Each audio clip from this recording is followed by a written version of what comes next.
Patong-patong na nga ang epekto ng krisis sa langis. Marami na ang gustong gumamit na lang ng electronic vehicle dahil sa napakamahal na petrolyo. Habang tiniyak naman ng DTI na sapat ang supply ng pagkain sa bansa, kaya huwag na raw mag-panic buying. Narito ang aking report. Halos 4 na taon nang gumagamit ng electric vehicle o EV si Joel. Simula noon, mas nakatipid daw siya sa konsumo at maintenance ng sasakyan. Mas malaking tulong daw yan ngayon lalo't sobrang mahal ng petrolyo. Nakakasave ako ng almost 60% to 50% savings. I think I made the right decision, especially na ngayon na meron tayong fuel problem na hindi ako kailangang pumila para mag-gas. Hindi gaya ng pangkaraniwang sasakyan, hindi gumagamit ng gasolina ang EV. Pinapaandar ito gamit ang kuryente.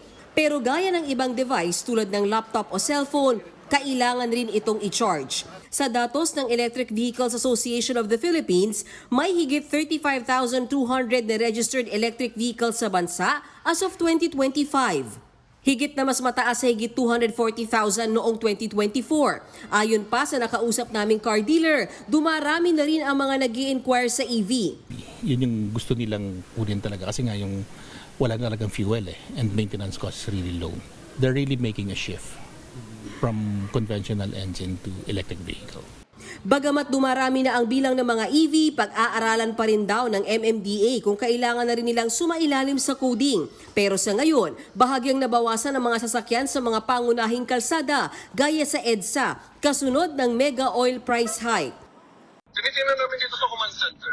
Nakikita namin na parang may pag-iis nga naman. Parang siguro ay andyan na yung mga kasamahan natin dahil nga sa 4-day work week at saka sa taas din ang presyo ng Kaakibat naman ng taas presyo sa petrolyo ay ang posibilidad na magtaas din ang presyo ng mga bilihin. Kaya ang Department of Trade and Industry nakikipagtulungan na sa mga manufacturers at retailers para hindi sumipa ang presyo. Where we work closely with them to make sure that kahit may calamities or may crisis, they keep their prices mababa po. So we will meet with them again this week.